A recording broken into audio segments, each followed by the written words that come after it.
নমস্কার বন্ধুরা, আমি তাকিতা সুমিত্রা চলে আসলাম আজকে একটি দুর্দান্ত টপিকস নিয়ে। মাউন্ট ফুজি, জাপানের মাউন্ট ফুজি কেন বিখ্যাত? মাউন্ট ফুজি বা ফুজিশান জাপানের সর্বোচ্চ পর্বতশৃঙ্গ। এর উচ্চতা ৩,৭৭৬ মিটার বা ১২,৩৮৯ ফুট। জাপানিজদের কাছে ফুজিশান কেবল একটি ঘুমিয়ে থাকা আগ্নেয়গিরি বা পর্বত নয়, জাপানের ইতিহাস জুড়ে সমস্ত জাপানি জনগণের জন্য এটি সাহসের উৎস হওয়ার পাশাপাশি অন্যতম জাতীয় ঐতিহ্যের প্রতীক বহন করে। এটিও দুর্দান্ত। এই ফুজিশান হচ্ছে সমস্ত জাপানিজদের উৎসাহ, সাহস, টার্গেট, এইম, এর কাছ থেকে অনেক কিছু শেখা যায়। মাউন্ট ফুজি আগ্নেয়গিরি ঘুমন্ত, তো সবাই এটা দেখতে থাকুন। আমরা যাচ্ছি ড্রাইভের সময়। মাউন্ট ফুজি হলো একটি সুপরিচিত প্রতীক জাপানের। এইটি জাপানের সর্বোচ্চ পর্বতশৃঙ্গ। এই পাহাড়টি মূলত একটি সুপ্ত আগ্নেয়গিরি। এদের কাছে ফুজিশান শুধু একটি পর্বত নয়, এটি তাদের জাতীয় ঐতিহ্যেরও অংশ। 2003 সালে ফুজি পর্বতকে বিশ্ব ঐতিহ্যবাহী স্থান হিসাবে স্বীকৃতি দেওয়া হয়েছে। ফুজি পর্বত জাপানের সবচেয়ে জনপ্রিয় পর্যটন কেন্দ্র।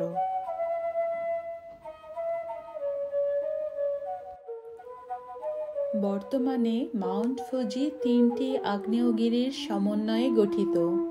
পাহাড়টি টোকিও থেকে মাত্র 100 কিলোমিটার দূরে অবস্থিত।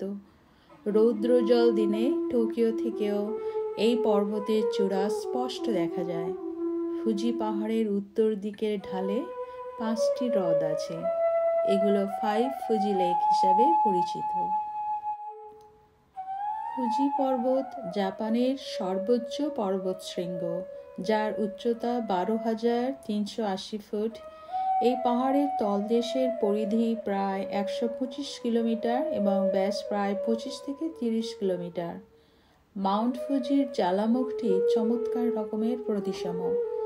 আগ্নেয়গিরির ভয়াবহ বিস্ফোরণে পাথর, ছাই এবং লাভার মিশ্রণে এই ধরনের আকৃতি তৈরি হয়েছে।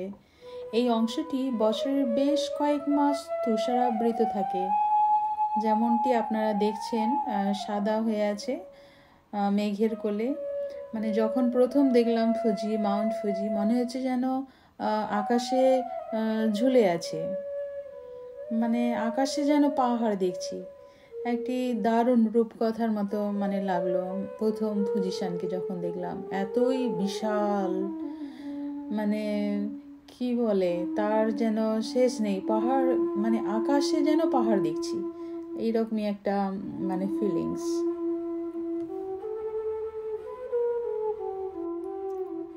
স্বাভাবিকভাবেই আপনাদের মনে প্রশ্ন জাগতে পারে, মানুষ ফুজি পর্বত পছন্দ কেন করে? আসলে মাউন্ট ফুজি বিভিন্ন কারণে জাপানিজ সংস্কৃতিতে একটি বিশেষ ধরনের স্থান দখল করে নিয়েছে। এটি জাপানের সর্বোচ্চ পর্বত এবং বহু শতাব্দী ধরে শিল্পী, কবি এবং লেখকদের অনুপ্রেরণার উৎস। মাউন্ট ফুজির প্রতিসম সৌন্দর্য জাপানের প্রতীক হিসাবে বিবেচিত হয় এবং প্রায়শই ঐতিহ্যগত শিল্প ও সাহিত্যে চিত্রিত হয়।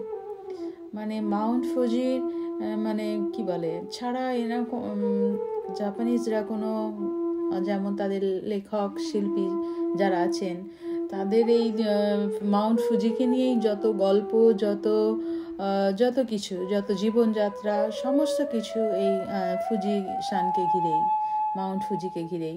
যখন আমরা এয়ারপ্লেনে করে যাই, তখন কিন্তু ওপর থেকেও এই মাউন্ট ফুজিকে সুন্দর এবং পরিষ্কারভাবে দেখা যায়। অবশ্যই গুড ওয়েদার হলে, আর সানি ওয়েদারে।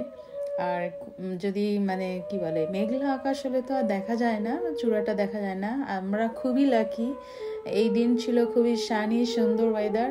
সাথে আপনারাও লাকি, আপনারাও দেখতে পাচ্ছেন নতুন বছরের প্রথম ফুজিশান দর্শন খুবই লাকি। একটা দারুণ ব্যাপার। তো বন্ধুরা, এত সুন্দর দুর্দান্ত একটি মানে মাউন্ট ফুজিসান দেখছি, আমরা ড্রাইভ করে যাচ্ছি, মাউন্ট ফুজির কাছাকাছি গিয়ে পৌঁছাবো।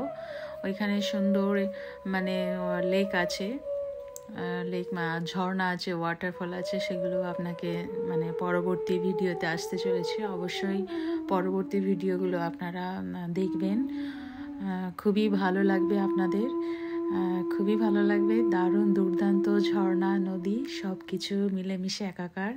এই ফুজিসান একদিকে আছে, ফুজিসান একদিকে আছে ঝর্ণা, একদিকে আছে লেক, মানে দুর্দান্ত একটি পর্যটন কেন্দ্র। এখানে কি বলে ম্যারাথন রেসও হয়।